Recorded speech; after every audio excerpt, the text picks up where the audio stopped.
Caffeinated Thoughts Podcast. Hi, this is Vander Hart. Welcome back to another episode. For this episode, I spoke with Bret Richards, who's running for Congress in Iowa's 4th Congressional District. Before I get to that conversation, first a word from our sponsor, American Principles Project. At American Principles Project, we believe that human dignity should be at the heart of public policy. We work in all 50 states and in Washington, D.C.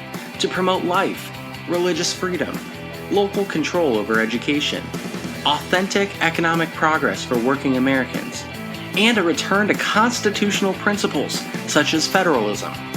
Want to help American Principles Project? Visit our website today, AmericanPrinciplesProject.org. That's American Principles, P-L-E-S, project.org. Sign up for email updates. Help us out. We want to work with you. That's AmericanPrinciplesProject.org. Welcome back. Well, I spoke with Bret Richards last week, but I decided to put the interview off until this week because of, well, we just had a little bit going on in Iowa with the Iowa caucus and then also had, and that what turned into a big debacle, which hopefully we'll get the results later today, the final 100% results later today. We also had the Senate trial impeachment vote. We also had the State of the Union address, so I didn't want my conversation with Bret to become buried with all of that. He's running in a 5-way primary. We've had each candidate, Republican candidate, who's challenging Congressman King on the podcast. We hope to get Congressman King, so our listeners, especially in Iowa's 4th Congressional District, who are Republicans, are going to vote in that primary, can hear from every candidate. That's important to me. But without further ado, here is my conversation with Bret Richards. Yeah. Bret, welcome to the Caffeinated Thoughts Podcast. Well, I'm excited to be here, Shane. I look forward to chatting with you and letting your listeners hear a little bit about me.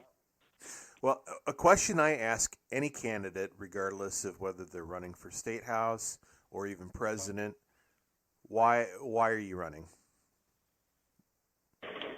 You know, I'm running because I am tired of career politicians always promising to come fix our problems.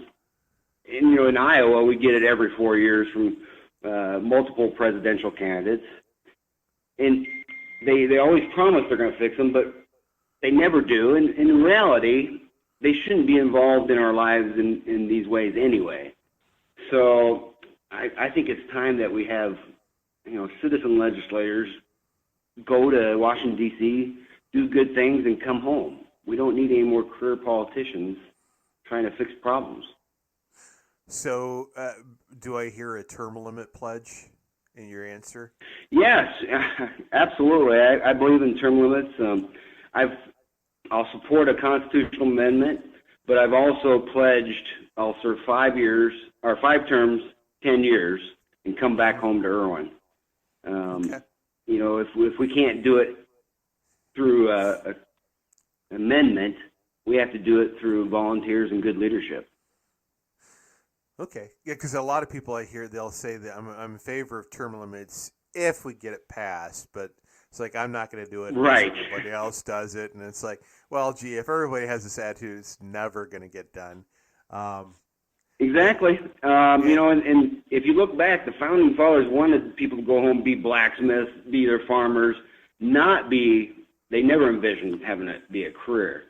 And the only way we're going to do it truly is probably by getting good people to say they're going to do it and live up to those promises. It's just, yes, sorry, go ahead. Oh, no problem. So are you going to sleep on your couch if you get elected in your office? And are you going to be that definitely come home every chance I can. You know, I love Irwin, love being here, and this is where I make my home. I've lived in Irwin almost my whole life, so I'm not going to be a Washington, D.C. resident or a Virginia resident. So I don't know where I'll sleep, but it might be the couch, yes. I've always wondered if that was really a commitment to staying home in their home districts, or they were just cheap. Didn't want to spring for a room, renting a room or anything. So tell us a little bit about yourself, because I'm sure our listeners, it's like, who is this Bret Richards guy? Yeah, I actually, as I mentioned, I'm from Irwin, Iowa. I was born in Harlan and raised in Irwin. Irwin's a small town, typical of most small rural towns in Iowa, agricultural centric. I grew up just like most Iowans, where I worked for my parents, worked in a shop. They actually bought a business. When I was 7 years old, they bought a two-base service station. And on that first day, I actually helped pump gas. So I was 7 years old pumping gas. Eventually, I'd help change tires, and the business evolved. I ended up making pizzas, things like that, as it shifted to a convenience store. I went to college. I went to the University of Iowa, where I got a civil engineering degree. And after college, I married my high school sweetheart, Jill, who also graduated from Iowa. And I went in the Army. I was a combat engineer officer, had a scholarship to go to college. Fort Lost in the Woods? Yeah, yes, that's correct. That's where I went to basic and fell on more than a few rocks down there doing training, yes. Yeah, for our listeners, that's Fort Leonard Wood in Missouri, or in the state of Missouri, as we like to say. That's where I went to basic, too. My brother was a combat engineer as well, so he got to go twice. He was very thrilled about that. Nice. Yeah. Yeah, it's a good place to visit, but not necessarily train, because it is rocky and hilly, and actually, it's probably one of the best places to train because it's so physically testing. Right. Sorry to interrupt. Just reminiscing. No, that's great. I actually ran into someone the other day who was a combat engineer and served in the same post I did overseas in Bamberg, Germany, for a while. And it was kind of odd. He was there at a different time, but so we started talking about different things. So it's always good to find people that have those common stories when we're talking to people on the campaign trail. Yeah. But after, we decided go back. I served my time in the Army, and I did love every minute of it. I got to do the things that I got to blow things up as a combat engineer. I even got to jump out of airplanes, and they also let me sleep in the mud. So it was a great experience for me. No better place in the world to learn leadership than our United States military. But Jill and I knew that we were going to raise our family, or we wanted to have a family, and we knew that we wanted to raise them in rural America. And so we did come back to Irwin for that very purpose. And we are very fortunate. Mom and Dad grew their family business from 3 people, me, Mom, and Dad, in 1977 to about 30 people when we come back. And my wife, Jill's an accountant by education from Iowa. And so we started growing the business, and we grew it to about over 300 people when a few years ago, Mom and Dad were ready to retire, and so it was the right time, so we did sell the business. But we had a fairly large business where we served Iowans across probably a 100-mile radius around Irwin in different aspects. Okay. So you became mayor of Irwin. How long did you serve? Tell us a little bit about that experience. Yeah, I was on the council for a while and also mayor. I think the combined total was about 5 years. It's one of those experiences that a lot of Iowans do. I don't think at the time there probably wasn't anyone else that wanted to be mayor. So I stepped up to do it, and it's about making sure that the water bills get paid, and you're basically a volunteer when you do that. Right. Whenever someone's dog gets in someone else's trash, you gotta go talk to their neighbor and say, hey, can you help clean this up, or can you keep track of your cats and dogs? And it's one of those things that as Iowans we know you help your community out by doing those things. It was a good experience. I'm glad I did it. Okay. So I want to kind of address some issues here. We just not celebrated, that's not the right word. Oh, gosh. We just marked the 47th anniversary of Roe v. Wade. Can't believe I said celebrated. Right. On the life issue, what do you think can be done from the federal perspective? What kind of legislation are you supportive of? What would you like to see happen if you were elected? Well, first, I'm glad that we have a president who went to the March for Life and spoke for the first time ever. It's great to have someone putting focus on that. And I'm appalled by the current debate in our country. I mean, in Virginia, and you know this, Shane, 14 months ago, I think it's 14, 15 months ago, where they wanted to have a national conversation about killing babies after they're born. You know, Right. 700,000 babies killed in the womb is not enough for them. You know, it's just tragic that we have this in our nation. We do have to make progress. There are a number of things I think Congress can do. It's, you know, of course, continue to propose legislation, get legislation passed that bans infanticide. We can do things like end the fetal baby parts trafficking, you know, by Planned Parenthood or others profiting off of this murder. There's a number of things I think we can do in addition, and maybe that's making it easier for adoption. Let's move the needle every single way we can. You know, it costs someone $25,000, $35,000 in lawyer fees to adopt a baby now. Let's fix that too. So we've got to continue to push for have the Senate confirm, President nominate and Senate confirm judges that understand the importance of this issue. But on the House side, we can do many, many things, Shane. Okay.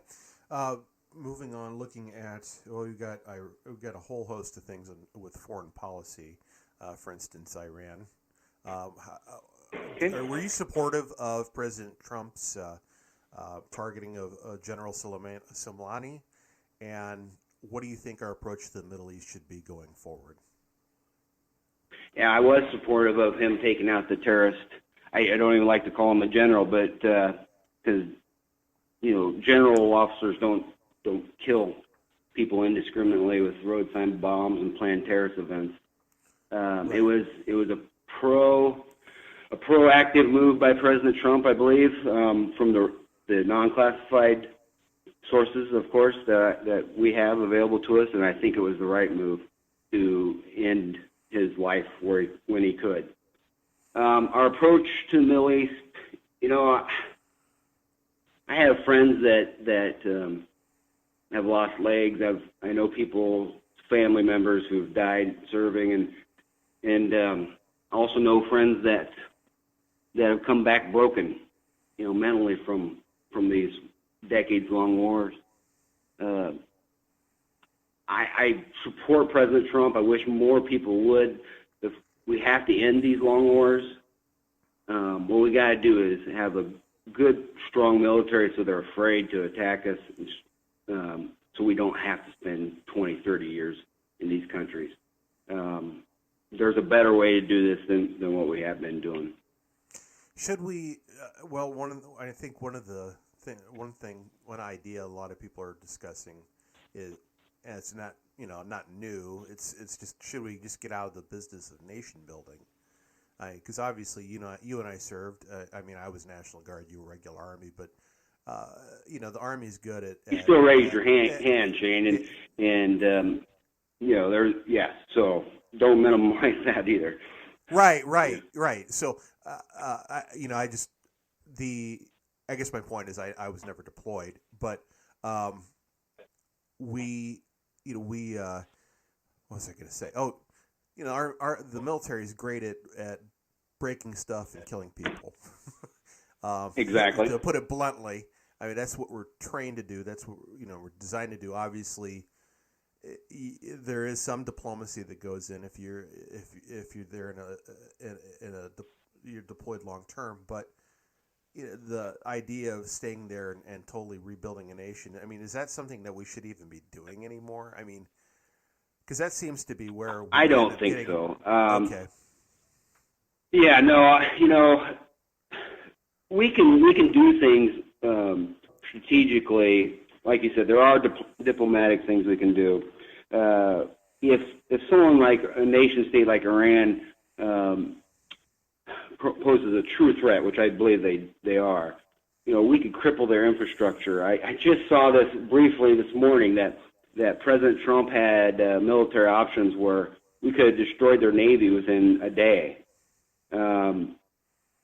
That threat should be enough to prevent these people from doing the horrendous things that they could do. If it's not, we can destroy their navy in a day and move on. We have the military might to make sure that we don't have to be somewhere for 40 years. We don't need to be nation building, Shane. Okay. Looking at basically President Trump's approach to NATO, are you supportive of his the pressure he's put on NATO members to pay their fair share of or up their military spending? I guess that's what he's been trying to pressuring them to do.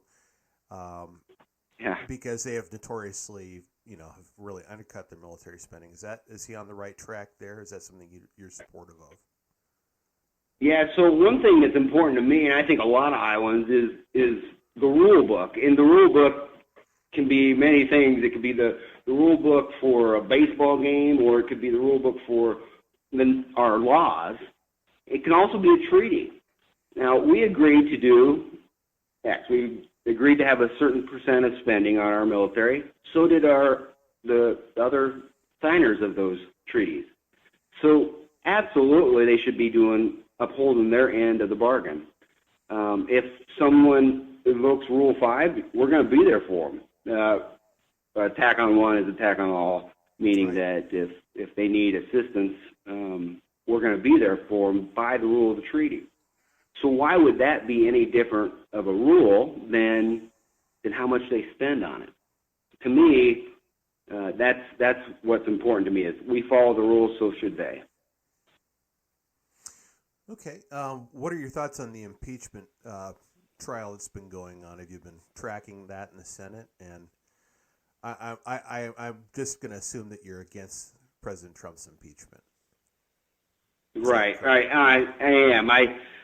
So one of the challenges is being on the campaign trail is, we've been over 200 campaign events now, by the way, and so how do I keep current on everything? I get the news, whether it's on Fox News or I go back and find it in other places or things, or your website, your blog, and on Caffeinated Thoughts. I absolutely get news there. I haven't watched much of the trial live, but I have not seen anything where President Trump's committed a crime, let alone something that's impeachable. I don't see it at all, and I have a problem with some of the Democrats presenting the case. I think Adam Schiff has a real integrity problem, and so it's hard to get past that, too. President Trump's just doing what he thinks is right, and I wish we could support him a little more. Okay, just play devil's advocate here. What circumstance, what could President Trump do that would be impeachable in your mind? Oh, hypothetical, Shane. I mean, geez,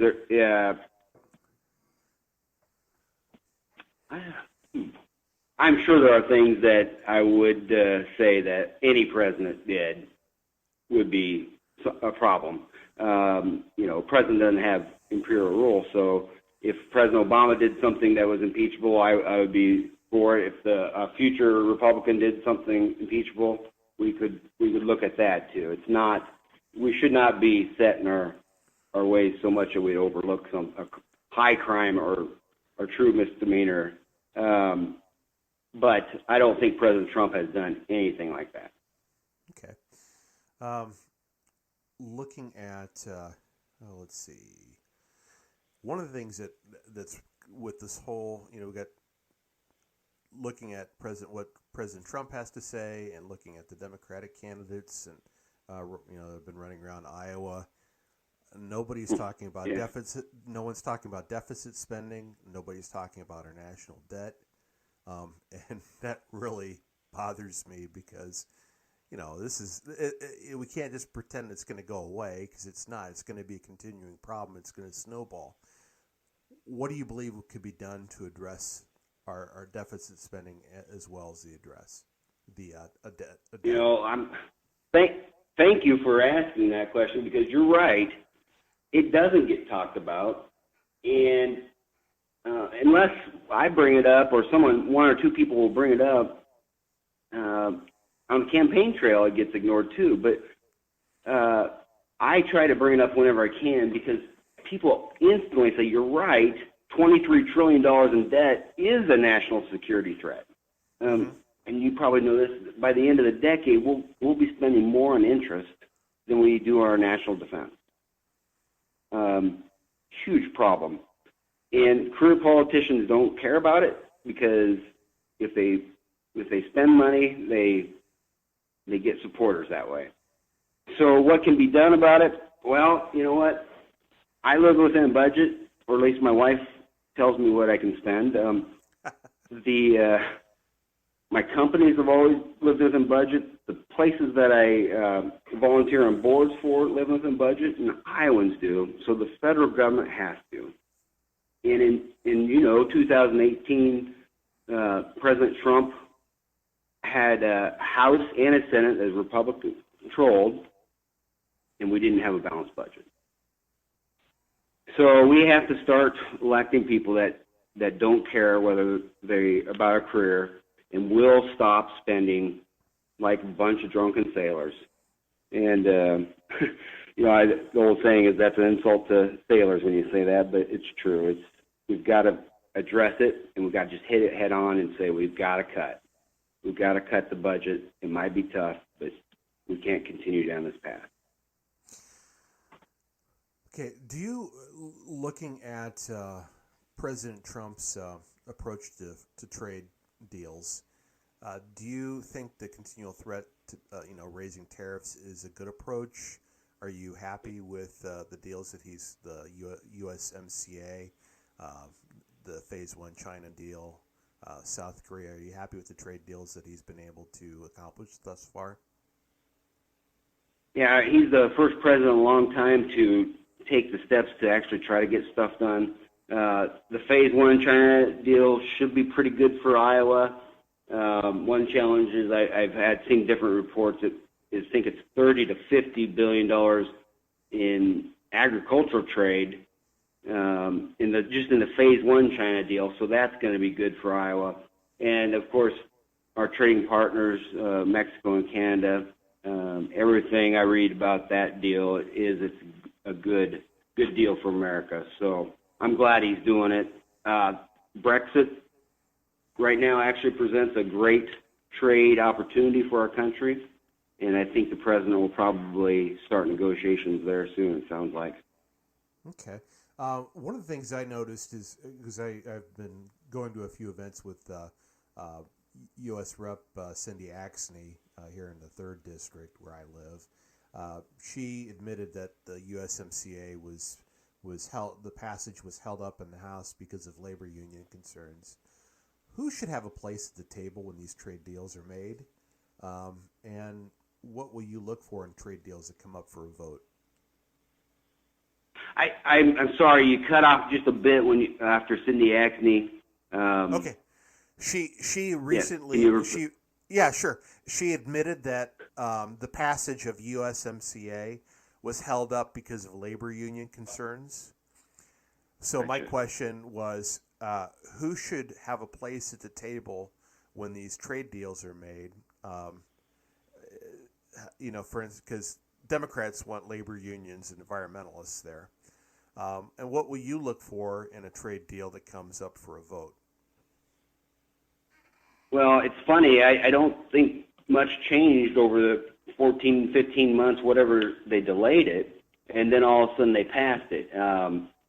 It was actually a time when they kind of wanted to cover up the impeachment piece where they lost a few Democratic votes. It's unfortunate that Cindy Axne couldn't get something done sooner, because it did affect many Americans, many rural Iowans too. What should be done better? You know what? President Trump, the president should have a primary seat at getting the negotiations going, and then of course we have established rules and how we approach trade law and treaty. So that's something that we should continue to do. Should special interest be there? I think you have to listen to all your constituents to try to make a good deal for everyone. And I do think President Trump struck a good balance on these. Okay. CBS recently reported that over 300 ads for President Trump were removed by Google and YouTube. This follows Twitter's ban on political ads, but allowance of issue ads that appear to favor left-wing issues. Social media bans and censorship appear to be fairly one-sided. Should Congress get involved? And if so, what would that look like? I think they're going to have to. It does. It's funny whenever they blame an algorithm error, it's always the conservatives that get caught in this error, so to speak. You would think if it was a true algorithm error, they would catch some liberal people and ban them too. So there is something going on there, and if they're a public space or if they have editorial comment, our content is where Congress can look at and hold hearings and figure out whether they have a exemption to be an editorial or not be an editorial content provider, or if they're just a public space. And of course, there's a way they can prevent from being sued based upon that. I think Congress can fix some of this, and the industry really should fix it. But Congress is probably going to have to get involved to do it. Okay. Just a general question here. What informs your worldview? We all have the lens we have, and it truly is every experience I've had in my life. Growing up in rural Iowa, the importance of my family, the importance of God, my service in the Army, my experience in business for decades, and my education. I have a civil engineering degree, so I look at problems logically, and I have a master's degree in leadership and a PhD in human capital management, and that ties me to always think about how what you do affects people. It all works together, Shane. It's not a unique thing or any one thing that influenced me. It's who I am as a person, and really, it is someone that you could find in any town across Iowa, whether it's Britt or Harlan or Lakeview or Spencer. I'm just like another Iowan. I just care about my country, my family, and my community. Okay. Let's see. I had a thought and it left me. Oh gosh, what was I going to ask you next? I hate that. Don't you hate that? Yeah. It's easy to do. You probably were up late at the Trump rally, weren't you? Well, I actually had to watch live stream. Okay. Well, on to another question, and maybe I'll circle back. Yes, sir. Oh, I remember now. Democrats have been, they've been one of the biggest issues they've been campaigning on. Because I've been able to go see a lot of presidential campaigns, is climate change. They're really heavily focused on climate change. They say it's an existential threat. They say it's our biggest national security issue.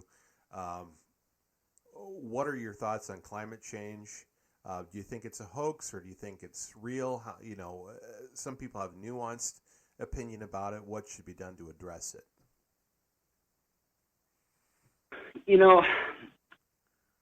One thing people tell me, well, we'll look at the studies, and I have access to a research library, so I tried to go look at it. I looked at NASA's website, and I think that the science is not conclusive on it. I don't know that we truly know what's going on. There's proof that there's increased solar output at different times that affect it. I don't think we know. Not to say that we shouldn't care about the environment. I think conservation is truly a conservative value.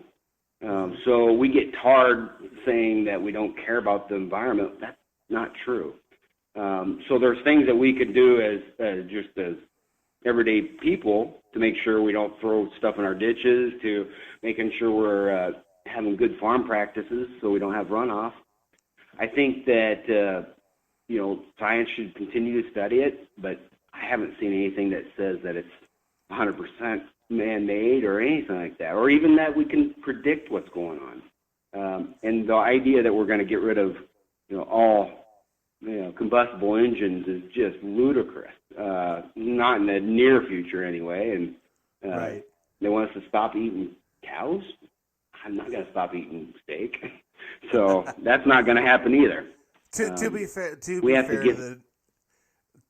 the new Green Deal folks is that wasn't actually in the legislation. That was some draft document on the cows anyway. But it still, some people believe. Okay, that. Well, but they use it as a talking point too. I mean, so whether they want to have it in law or not, I think that that's one of those things that shows how ludicrous some of their ideas are, though. True. True. Yeah, my position's always been kind of like, well, yeah, climate changes, but we don't have enough data going back far enough to know how much of this is man-made, how much of it is cyclical, how disastrous is this really? Because one of the things I notice is that they never talk about how, the climate may be changing, but also we have our Earth is becoming greener too. And what does vegetation do? Adds oxygen and it consumes carbon dioxide. So it's like, how bad is this really? I have a lot of questions, and frankly, I think the private sector is going to end up coming up with solutions to a lot of these things down the road. But my thought, I think so too. I mean, if carbon has to come out of the atmosphere, we can figure a way of doing that. Again, we shouldn't put it in there if we don't have to, but our modern life depends on combustible engines, so we're going to have to continue to study it and figure it out. If it truly exists, we'll do something good. We can put someone on the moon. We can figure this out too if it truly exists. Right. So, and also I'm just wondering, why these people who are talking about clean energy, they never talk about nuclear.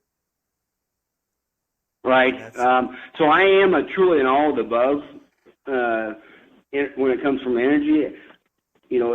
Wind, solar, ethanol, biodiesel, nuclear. We can figure out how to do these things and truly have a good marketplace for energy. So absolutely nuclear. Coal's fine too. It's become much cleaner over the past few decades.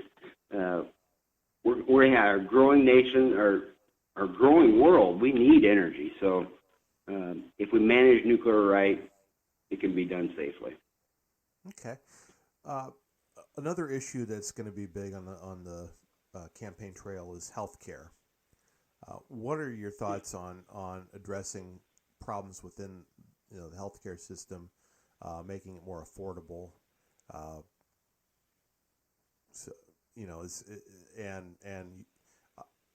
Medicare for all is obviously unworkable. At least I'm assuming you don't support Medicare for all. So what alternatives should we support? No. Yeah, this is an issue that, as Republicans and conservatives, we're missing the boat. The Democrats, as you know, that they're all around our state, and they're still talking about socialized medicine. And guess what? When people only hear one side of that argument, they're going to start thinking, well, maybe it will work. So we have got to start getting this on the top of our talking list when we're out chatting with people about what's important to them, and making sure they understand there are conservative things and free market principles that we can put in practice on healthcare. I'm the board chair of a regional healthcare center, and so I've seen what the Affordable Care Act has done from 3 points of view. From a private person buying insurance, our insurance continues to go up. As a business owner, we were told we're going to have to pay, I think it was $168,000 more in premiums, or pay $90,000 in fines, something like that. And as a board chair, the CEOs, the doctors, the billing clerks, they have good ideas to actually get costs out of the system. Doctors now tell me they have to spend more time talking to insurance companies or payers than they do with patients some days to get tests authorized. So if we can get the government out of over-regulating things like that, that reduces costs. I think something that we all agree on is let's open up insurance across state lines. In Iowa, we have just a handful of private insurance payers. Well, it's almost a monopoly. So if I could buy my insurance, online like we can for car insurance, I think that introduces competition. Another good thing that we could do is address prescription drugs. I'm glad the Senator Grassley keeps bringing this up, and I think maybe he's going to make some progress. We pay the bulk of the intellectual capital or capital development costs in the United States for the rest of the world. And those companies should get a fair return on their investment, but they shouldn't be able to force the United States to pay the bulk of that research and development. I think a solution to look at is allow reimportation of the same drug from different countries. It would force those manufacturers of those drugs to spread that intellectual property development cost to everyone. So there's just a couple ways. There's many ways, but the best way is to ask the people that are involved in healthcare, how do we get it out? And they can figure it out too. Should it being the cost? Yeah. Should Republicans continue to look at protecting coverage for pre-existing conditions? I think that's one aspect of Obamacare that's been fairly widely popular. So what are your thoughts on that? Sure. I think that's something that's important. If you're forced to change coverage, because the job goes away that provides the insurance, that's not your fault that you have to now go in and have a pre-existing condition. Part of this problem is historical, where we switched to a place where it was provided to employers. If we would have individual policies, paid for by ourselves, then we wouldn't have to lose insurance plans when we change jobs or things like that. But we are to that place now, and it's a tough change. But so again, I think that's something that we should have discussions on how we fix it. It can be done I'll bet you actually we could sit down with a group of people and figure out how to fix it in 20 minutes. But we've been talking about it for 35 years, so that's just because Congress doesn't want to lose the issue to get reelected on, I think. Right. Well, and nobody, it seems like neither side wants to compromise either, and that's just a dirty word. And obviously, there's some things that shouldn't be compromised on. But I'm thinking, sure. I'm thinking, for instance, the immigration debate. Congressman Steve King, obviously who you're challenging in the primary, he's definitely an immigration hawk, pro border security, which I agree with him on. But he's he's been against things like even DACA, which has, I think, bipartisan support, and certainly not only within the public, but I think even in Congress, if you were to, talk to different members of Congress. What are your thoughts on addressing immigration, and how can we actually get reform? Border security, President Trump's got that right. We do have to secure the border, and I kind of go a little farther. I think we have to reinforce and secure all points of entry, whether it's the borders or a shipyard or an airport. Drugs, people are smuggled in those ways too. And I do believe that our national security does start with border security. So he's got that right. It's sad that Congress has been talking about this problem for 40 years and caused all these other issues that we have to address. And they're unwilling to address it. So, again, it goes back to we got to send people who will get things done, address the ugly and tough issues, whether it's border security or healthcare or immigration. We can fix it. We can figure out what to do, but we don't because it's an issue that gets people reelected. That's where we got to go. We got to get people that will actually act on and fix problems so we don't have another bigger problem in 40, 50 years from now. Well, let me drill down with you then. Outside of border security, how should we address immigration? Well, we should look at places where people end up staying here illegally, whether it's where they cross illegally like that, like on border security, or if it's visa overstays. There's a lot of data out there that tells us which countries produce the most visa overstays, whether it's because they're here for education or a work visa. We've got to eliminate those things. So right there's one way we can get people who are here illegally from future people coming here illegally. We have the data. We can do it. We should. One way is to make sure we have employers that are not hiring illegals here. If we crack down on those habitual offenders, the people that have 30, 40 people at a time when there's a ICE raid, if we actually find them civilly, or maybe even look at holding them criminally accountable for their actions, that's producing a black market labor crisis too. So again, if we address the employers, that helps us with immigration, illegal immigration.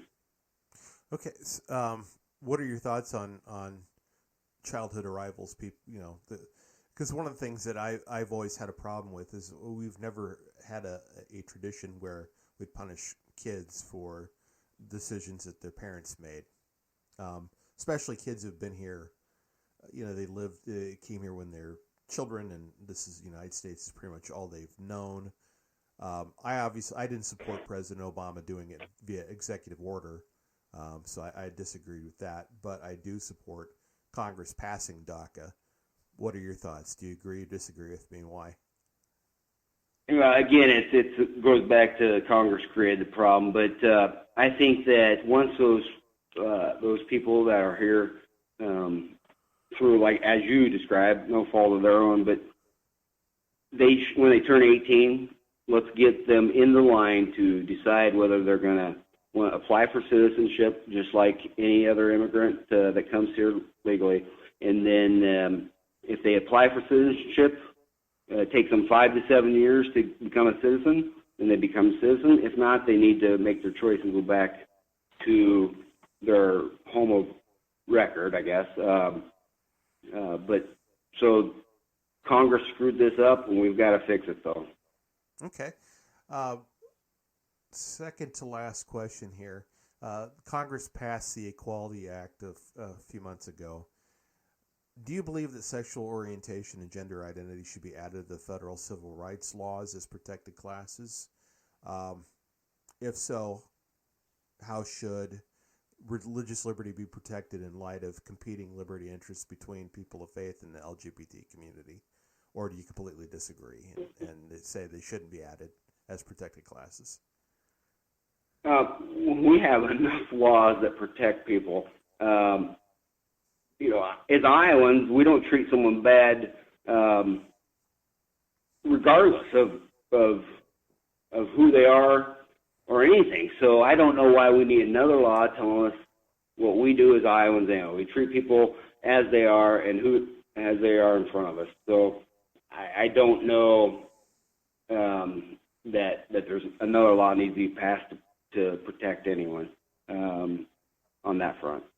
Yeah, I should mention that the House passed the Equality Act, the Senate has not, and I agree with you. I obviously disagree with the Equality Act, but last question, and then I'll give you the final word here. Okay.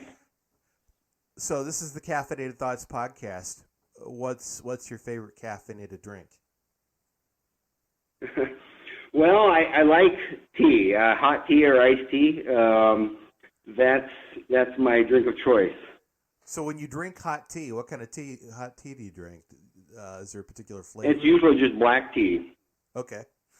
All right. Fair enough. I like Earl Grey myself, but coffee in the mornings. I usually switch to tea in the afternoon. So thank you so much. I'll have a cappuccino in the morning sometimes too. So.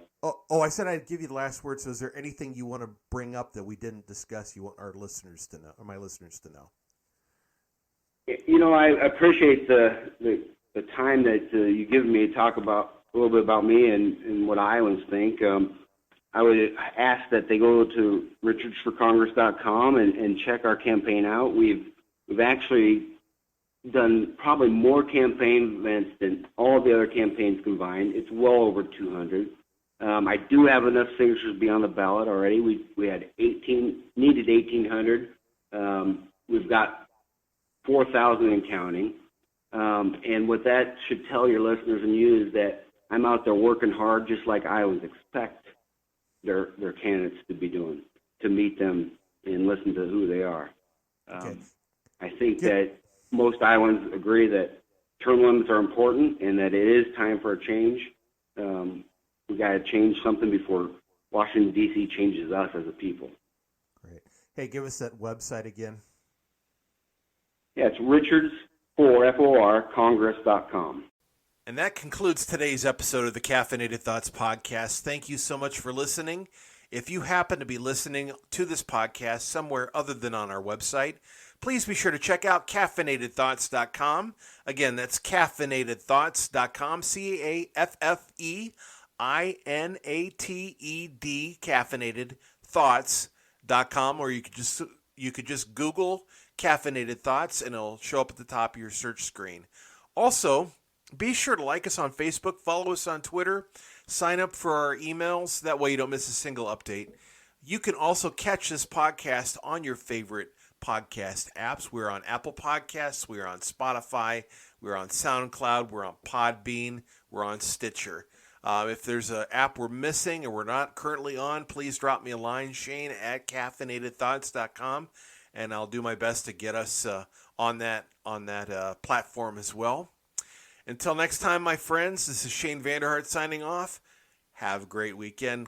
Well, it's getting a little ahead of myself. It's not quite Friday yet, but we're close enough. So have a great Friday. Have a great weekend. Take care, everybody.